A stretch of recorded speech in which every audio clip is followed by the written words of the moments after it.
So how are you today? I'm very well, thank you. Yeah. Just good, yeah. I think maybe it's a bit early in the day to say great. I mean, I'm certainly not feeling bad. I'm feeling pretty relaxed. You know.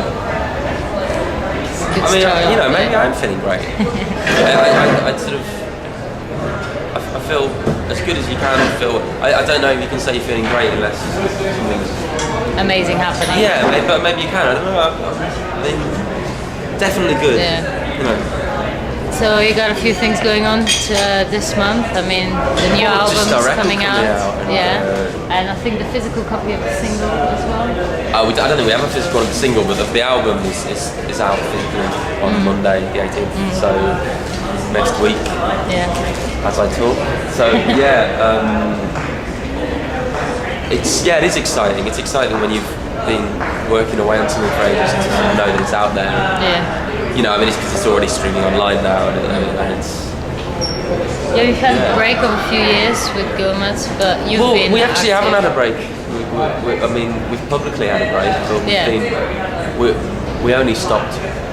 We had about 3-4 months where we didn't really see each other at the start of 2009, and then by I think April that year we were writing together again, 3 days a week.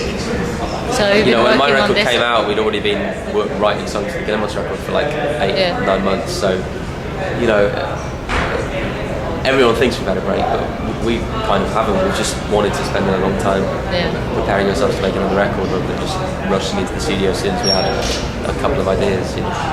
Has it added to? I mean, what can we expect from the record? Because from the single, it sounds very sort of happy and quite enthusiastic. And I wouldn't say the colourful. record's like that. The single is probably completely misleading. Yeah. It was just. I mean, it fits on the record, but it's very much an extreme of the record. It just seemed like a nice thing to be a single. It seemed, I mean, it's one of the more radio-y sounding tracks, and in our ears anyway. And sort of, it seemed like a nice sort of colourful bang to come back with. Someone over there just did an amazing somersault off a wall. But the record is pretty dreamy and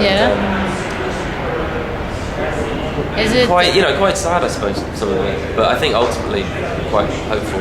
Does it depart from what you've done before, or is it similar? I just don't think of records in terms of. I don't think of a record. I don't think in terms of what we've done before. When you make a record, you just want it to be a great thing in its own right. So inevitably, there's elements of what we've done before, but there's also departures. Tell me about the name. Is it religious? Walk the River? Walk the River. Yeah. It could be. It could be a concept album about Jesus. No, I don't really know. The song, there's the title track of the album. Yeah. The first track too, it's called Walk the River. And the chorus is kind of walk the river like a hunted animal, and it was one of those songs where the lyrics just sort of fell out, and I didn't really. I sort of feel like with songwriting, a lot of the time it feels like the thing is just there in the air, and it's just your job to sort of get it out, sort of grab it out, and that's the song. The lyrics sort of came out pretty, as they are, and did you? And I think they have meaning, but it wasn't conscious. I wasn't trying to write about something; it just sort of came out. So I think the song is sort of just about the endless cycle of things and how that feels inescapable sometimes, and it just seemed like the album feels like a kind of journey to us, and it just I wasn't sure about it as an album title at first. It was Arista that suggested it, but I really came around to it actually. It just seems like the right title for the record. Yeah. So what was it good to get back with the band and start writing? Yeah. Because you've had your own album, it's done quite well, and what does it? What did that experience add to what you've been It's just writing? all music, you know. Yeah. It's all, I don't really. I suppose doing my own thing and playing with one or two different people made me probably just appreciate even more. Does the band take you places you don't necessarily? Yeah, absolutely. I mean, we come up with stuff in Guillemots that none of us would ever come up with ourselves. And for writing songs, you know, for me, it's how I write a lot of my songs. You know, we'll just play together. And, you know, I'll be obviously singing and playing the chords, so it's sort of I like songwriting, but it's just the energy of playing with the band means stuff comes out of me that I'll never be able to get out of myself alone.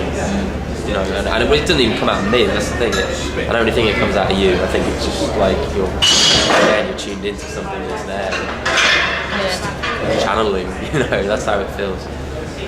You said before that when you write, it kind of comes to you at any time. Well, it can do, but then I've also realised recently. Well, I think I've known it for a long time, but I've only started accepting it recently. That a lot of the best stuff you can't, you know, you have to work as well. I think a long time, like I just wanted to let the songs come to me, and it's great when that happens. But actually, if you make yourself sit down and write for the day, I don't think I've ever done that and not come up with something.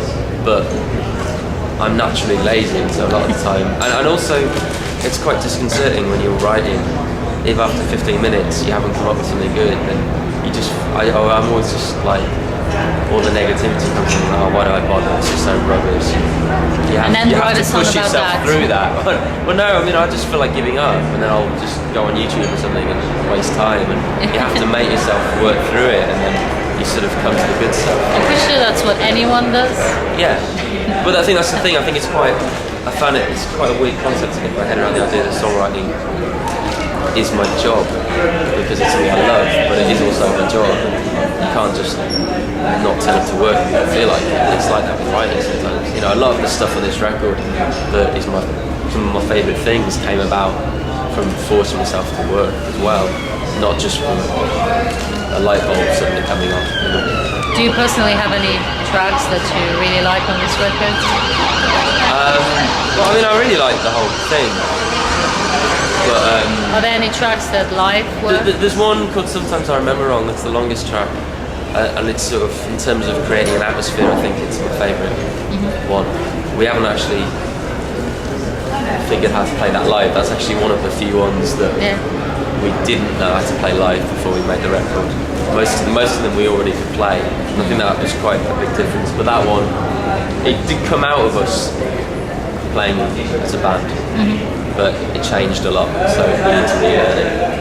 But yeah, I think that's probably, as a piece of music, I think it's the one I'm most proud of, maybe. What do you get attached to? Is it the lyrics? Is it the music? It's the music. I mean, the lyrics. It always comes from the music, or invariably it does. It kind of, whether I'm writing by myself or with the band, you hit on a chord change or a melody or something that evokes a feeling in you, and then you get this sort of that moment when you sort of feel an emotion from it, and then the lyrics sort of come from that. So it's not really like I want to write a song about feeling down or whatever. It's more that the music will, you know. And so and people are always like, oh, what was going on in your life at the time? Was it about that? And it's not really like that, because of course what's going on in your life is going to come into it, but also what was going on in your life 10 years ago is come into it. You draw on anything you've ever felt, you know, in your life and in your dreams, and that's what kind of comes out. So the lyrics are more about trying to sort of paint the mood that the music has to be, rather than trying to have something you want to say in the lyrics and setting it to music.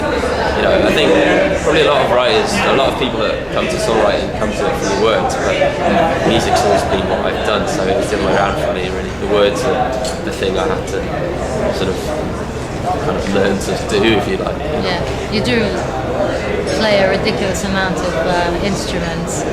Well, not really. I mean, I just basically play keyboards and But guitar. you're a one-man band. I've seen you perform live, and you didn't need much more support than yourself. And then I think there was two ladies on string. Yeah, And I mean, that was, but I mean, it's not like, I mean, it's if you can play keyboards and you can play guitar, then you can kind of do a lot, because, I mean, yeah, for my solo gigs, I just use a looping pedal a lot and build up beats and things. But I mean, it's not really. I wouldn't even call it playing an instrument. It's just pressing a bass drum sound on a keyboard. It's just there's nothing to it really. So tell me about these live shows. You got a few secret gigs. Who came up with the idea? Well, kind of us and our team. I mean, it just felt like a nice thing to do, rather than just come back with a show at whatever venue. It just seemed like it was more interesting to do these to create a bit of a buzz around them. Have that excitement for the audience of not knowing where. Just treat it differently, and because we take over venues, we can make them more our own and not have to have corporate branding or a support act as you want or anything like that. We can just do it how we want it. Yeah. Do you approach every gig differently depending on where that secret location's going to be? Yeah. We've definitely been tailoring the shows a little bit to know what the locations are going to be like. Like having really atmospheric lighting. We're working with the same lighting guy we've always had. Yeah. He's brilliant. Yeah. Has it been good so far? Because you've done a few already, haven't you? We're loving playing live. Like genuinely, so slow count. I genuinely think that we're, enjoying playing live more than ever. I don't know. We just feel very together as a band. Yeah. And obviously, festival season's coming up very soon. Yeah. I think you're doing Latitude. We're doing a fair few. I don't know if we're doing Latitude for sure, that's confirmed, but we're doing a fair few. You're on the poster. Are we? Yeah. Oh, okay, well, we must be playing I think it so, then. yeah. Right, I never get told these things. But, we're doing Are there any festivals you would be looking forward to playing? Do you enjoy playing festivals? I know we're playing one called Wilderness with bands like Spiritualized and Mercury Rev and stuff. That sounds fun. Oh, yeah. I've seen them last year. They were amazing. Right. Very, very...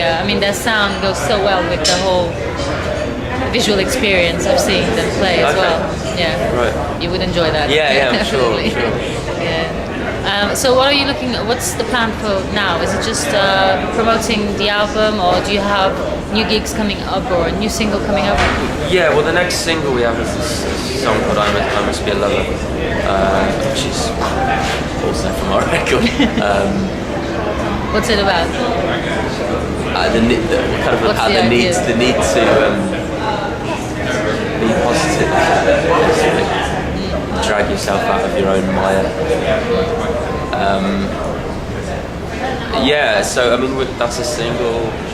We're just doing our thing, really, just playing some gigs. I don't know, it's always funny once the record comes out because you don't really know what you're going to do, because it sort of depends on, it sort of is a circle, it depends how well the record does, I suppose, but, just excited about people hearing it. We sort of have a lot of love for it, so just want people to hear it too. So how are the fans responding to it so far? They seem to be responding great, but I mean, I don't know. It's hard to gauge from the internet. But I mean, at the gigs, the new songs seem to be going down. Well, the new songs fit really well with a lot of the songs from our first record. Maybe not our singles so much, like Trains to Brazil and Made of Love Song, but the more ballady tracks from our first record seem to really fit with the new tracks from this record. So that's nice. It kind of feels like a chain there.